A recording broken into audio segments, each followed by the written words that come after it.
Okay, so we're sitting here with the renowned Chris Hedges. If you don't know him, he was a war correspondent for the New York Times for how many years, Chris? 15. For 15 years. You've been around the world. You've seen it all. You are one of the people that if there's a hero in my book, you're a hero in my book. I really appreciate the work that you're doing, and congratulate you for all your hard work.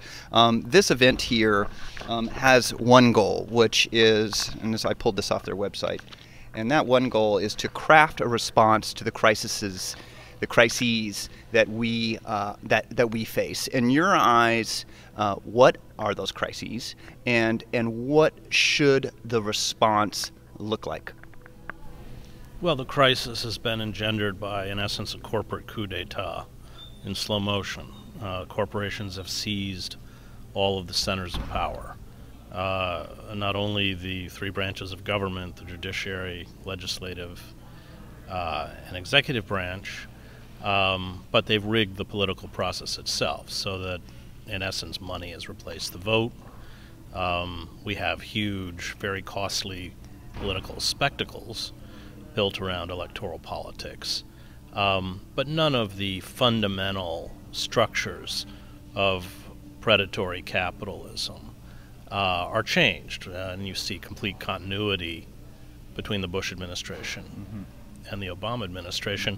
In fact, Obama's environmental record is as bad or worse than Bush's. Obama has carried out a far more egregious assault on civil liberties than Bush. And that means that we have to step outside the system and respond. But I think that you see at this conference people groping for what that response will be, because the corporate entities that essentially have seized control, and of course seized control of our systems of information, are impervious to what the citizen's rights, the citizen's needs. They're irrelevant. And the more restive the population becomes, the more the corporate state uses harsher and more draconian forms of control. We see it in Ferguson, but that's been evident, in marginalized neighborhoods for a very long time. We, of course, incarcerate 25% of the world's population. This is our surplus labor. And it's hard to know how to craft a response to an entity that is utterly tone deaf to the destruction of the ecosystem and the rights and needs of working men and women who they have, wages in this country have either declined or remained stagnant now for 3 decades. That's not going away. I mean, none of the kind of unionized jobs that created a viable middle class in this country are coming back. And the corporate state certainly knows it, and they have put into place all sorts of controls so that if people rise up, they'll be crushed. And it is a terrible, terrible quandary, coupled with the fact that every climate change report that comes out is far more dire than the last, and that climate scientists are now in every report that comes out saying that this whole process is proceeding or accelerating at a rate that no one predicted. Yep. So, I mean, given these dire scenarios that we're facing and the lack of response thus far, is there hope in your eyes that at one point in time we as Americans and citizens of the world can respond to this in an effective way, or are the powers that be, do they have such a death grip on our system that crafting this response, or even coming up with a response that is effective in the long run, is it possible at this point in time in your eyes? Well, civilizations throughout human history have collapsed. I think there's been roughly about 24 civilizations, and you have anthropologists like Tainter and others with the collapse of complex societies, and Redman and Ronald Wright, and that great study, I forget the author, Easter Island, Easter Earth, that have looked at how the twilight of civilizations and how they in essence, kind of commit collective suicide. Easter Island being a good example. I mean, what were they thinking when they cut down the last tree? Jared Diamond is another one. He draws a lot on Tainter. Yeah. And so we would have to break the pattern. Right. The difference is that when this, if we want to call it, for lack of a better term, a civilization, is global, so that when we go down, the whole planet will go with us. There will be no new lands to conquer, no new indigenous peoples to subjugate, no new natural resources to plunder. I mean, that part of the problem now is that because we can't just drop a drill bit in the ground to extract oil, we are getting this dirty energy through fracking, and this, you know, we're kind of scraping up the last dregs of what's there, which means that, you know, we haven't confronted as a civilization that it's the end. Right.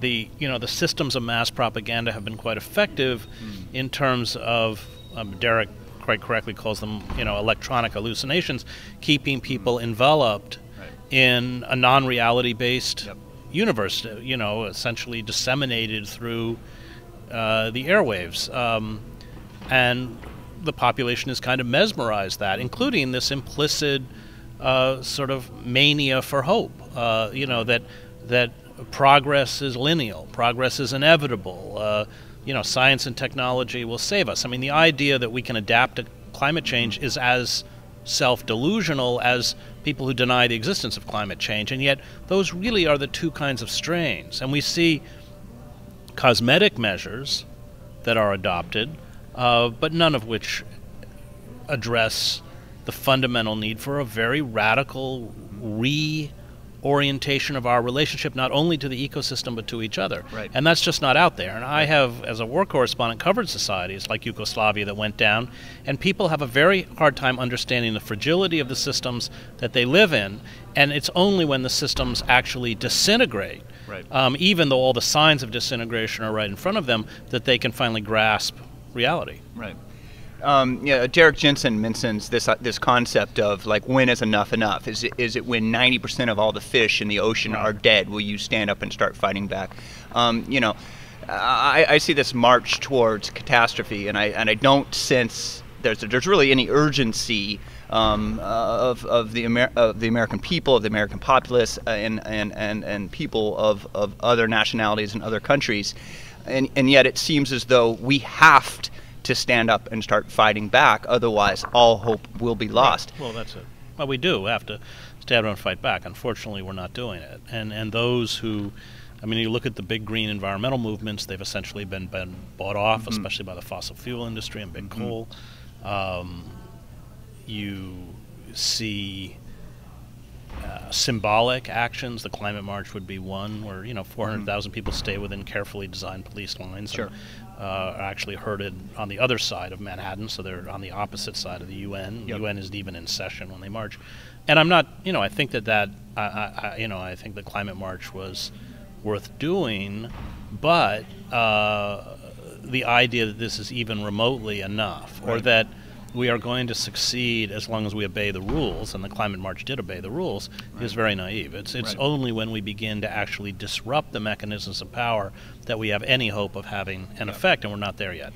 Well, I don't think we're there yet at all, because I don't see anybody really at this point in time disrupting the mechanisms, you know, of this horrible system. It seems like that needs to happen quickly, and yet I don't think people are willing to kind of put their lives on the line to jeopardize the system that provides for them. I mean, how can you be angry at a system that gives you, you know, theoretically everything you need, your food and your transportation, you know? So it seems like it's, you know, it's a very tall order, and yet it's the only thing that would give us hope. So what do you say to people? What would you say to people to get them up off their couch and to, in a sense, fight back? What's the narrative? The problem is that, you know, the system is quite effective at the moment of giving this false sense of security, this false illusion that they will be able to sustain the population. And it's probably, and I speak out of my own experience as a war correspondent, only when the system collapses which all the indicators now point as an inevitability, Right. that people actually, it's when they go down to the supermarket and there's nothing there, or when the water Right. doesn't come out of the tap, Right. or whatever, then they get it. Right. But at that point, of course, it's late. too late. Right. So even this concept, and I've said this before, is that it has to get worse before it can get better. But in the situation that we're encountering as a species now, the situation is going to get so bad that a Right. response after the fact is not going to do It's probably much. too late right now. I mean, Right. and this is the tragedy. And I think for those of us who, are quite conscientious about reading the science reports, you fight a kind of daily struggle with depression, especially if you have children, as I do. Yep. So given again the dire situation, how does love and kind of community fit into the equation, and what tools can we use to move forward, knowing the gravity of the situation, to maybe make things, I don't know, but I mean, we have to resist. We have a moral imperative to resist, and we have to stop asking ourselves whether or not we're going to be successful. Right. That's really what we have to do. And I think most rebels, like most artists, as Baldwin pointed out, are not so much driven by a vision as possessed by it. Hannah Arendt said, when talking about the rise of Nazism in Germany, that it's not those who say this shouldn't be done, or we oughtn't to do this. It's those who say, I can't be part of this system. Right. And we can't speak about hope if we don't actually engage in acts of resistance. Right. And yet at the same time, we don't want to have a kind of false optimism, which is kind of endemic within American society, this kind of obsession for happy thoughts. We have to at once confront the reality of what lies before us, and then not let that reality paralyze us. We have to, keep ourselves lucid in a moment of, a very catastrophic moment in human history, and yet at the same time respond. Because if we're not responding to reality, then we're not going to be effectual. The idea that the system has the capacity to reform itself, for instance. Right. And you have, major climate or environmental organizations that operate on that assumption, is an inability to face the structures of power and assess them correctly. And yet to face the structures of power and assess them correctly is so demoralizing as to engender essentially a kind of passivity in the face of inevitable annihilation. Our culture seems to be defined by violence. Our government obviously is exceedingly violent. Seems as though we're rapidly approaching, a police state. How do you fight that system effectively? What does this resistance look like when you have, the most well-armed, heavily, militarized state on the planet? How do you affect that, without getting by building mass movements of sustained civil disobedience that are nonviolent? Because if the state speaks the language of violence very well, that's the one thing they do really well. And we won't win if we're violent. And we won't win. And so I think, I covered the revolutions in Eastern Europe. It's pouring hundreds of thousands of people day in and day out into the streets to discredit the regime, hoping that you can get the foot soldiers of the elite, the police, the bureaucrats, the civil service, to, in essence, defect to your side. I'm not naive enough to tell you that's going to work, but it's probably the last hope that we have. Right. And I just talked about a police state. Where do you feel as though we are at this point in time? Is it a quasi kind of soft police state, or are we already well, it's not a quasi soft police state when you don't have any privacy. I mean, when we're the most heavily monitored, watched, surveilled, eavesdropped population in human history, and I covered the Stasi state in East Germany. And you can't use the word liberty when your government watches you 24 hours a day. That's the relationship of a master and a slave. There's no investigative journalism. if there's no possibility that those within the centers of power who seek to report abuses can no longer remain anonymous. That's why Snowden had to flee the country. So I think we are living in a species of corporate totalitarianism, which is different from fascism or different from communism, but essentially has managed to turn all of the mechanisms of power over to a tiny elite, and that's, of course, the concentration of power within the hands of a tiny elite is essentially what totalitarianism is about, and subject the citizenry to a regime of constant surveillance, fear, impoverishment. I mean, people, half or more of this country now are hanging on by their fingertips economically, and of course all of their energy is being put into the struggle to sustain themselves, and then people come home so exhausted they can't resist, which is kind of part of the plan. Last question. I forgot what I was going to ask him. Okay, so this horrible situation with our climate, with the environment, complete collapse, seems imminent. Obviously, our government and the governments of the world are aware of what's happening. They're pretending, though, that everything is fine and just keep shopping. I feel as though that the leaders of this country and the leaders of many other countries are guilty of crimes against humanity because they're allowing this situation to exist and they're not taking the actions necessary. What are your thoughts about that? Well, I just think just in terms of Iraq and Afghanistan, they're guilty. The leaders of this country, including Barack Obama, are guilty of war crimes. Can we place the blame, a lot of this, on the world's leaders that have just been completely ineffective? These leaders are corporate employees. I mean, they serve corporate power, and if they don't serve corporate power, they're not. So they are the public face. Obama functions as a kind of brand for corporate power. But like Bush and like whoever succeeds Obama, he will, if he doesn't serve corporate power, he's not going to, he's not going to be there. I think that it's a mistake to focus on political personalities and not look closely at the system of what Sheldon Wolin in his great book Democracy Incorporated calls our inverted totalitarianism. Because when we focus on personalities, and these are manufactured personalities by public relations people, we tend to think that those personalities actually make a difference in how we're governed, and they don't. They really don't. And it's, again, that's part of the problem of the inability to grasp the superstructure of corporate power and how it functions, which of course is global. And that's what all these trade agreements are about. It's about weakening the sovereignty of the states, which is a process that's already begun, but the TPP and others will exacerbate. And I think that that's the problem, that the only way to understand the structures of power, the only prescient critiques of power are now essentially so shut out of the mainstream that Wolin's book, and Wolin is our greatest living political philosopher, hands down, taught at Berkeley and Princeton.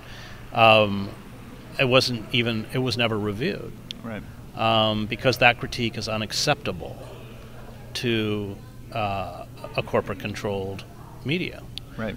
So I think that we have to educate ourselves about power, and that once we educate ourselves about power and grasp how corporate power works, and this species of inverted totalitarianism, which has characteristics which are different from other totalitarian systems, then we can respond to it. But if we don't understand power, then we are going to be manipulated by power. So the only thing left for us is try to maybe decapitate the corporate state, which, as you're suggesting, really dominates the discussion in a playing field. And it seems as though that as we talk about it's a revolution of choice, where we as individuals can start making different decisions, which removes some of the power of the corporate state and allows us to move in a more sustainable. Anything we can do to hurt the corporate state is good. I mean, it's why I became a vegan.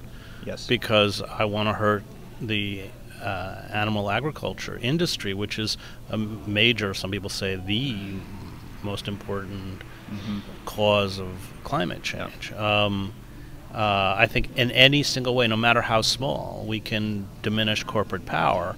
That is a form of resistance. It's why building local, sustainable communities, especially around food, are essential.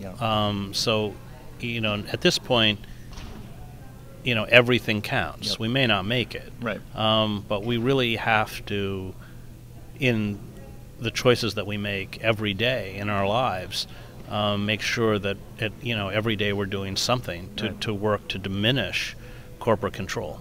Right.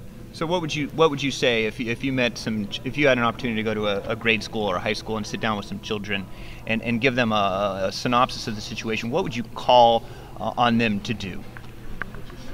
What would you say to them? That they've been betrayed by my generation, grossly and unfairly betrayed, and that their future, not only their future, but their very lives are now in jeopardy, and that it's an absolute imperative that they stand up and work to dismantle this system, or within perhaps a few years or a couple of decades, life on much of the planet will not even be feasible. Yeah, so I agree with you that things are that dire, and I don't feel as though we're moving in the right direction, and I don't really see the energy and the intensity that I think we're going to need to remotely even shift the direction. So, but I appreciate you sitting down with us today, and we're trying to get the message out because obviously, we do need all hands on deck here, and it is the age of information, and the more people are aware of how dire things are, hopefully we can get a response that's appropriate and start dismantling the corporate state as you're suggesting, because it seems like that could be our only option. Is there anything else you wanted to say in closing? Good. All right, well, thank you very much for sitting down with us. Very much appreciate it. Very nice meeting you. Continue to follow your work closely, and keep up the good work. Yeah, thanks. All right.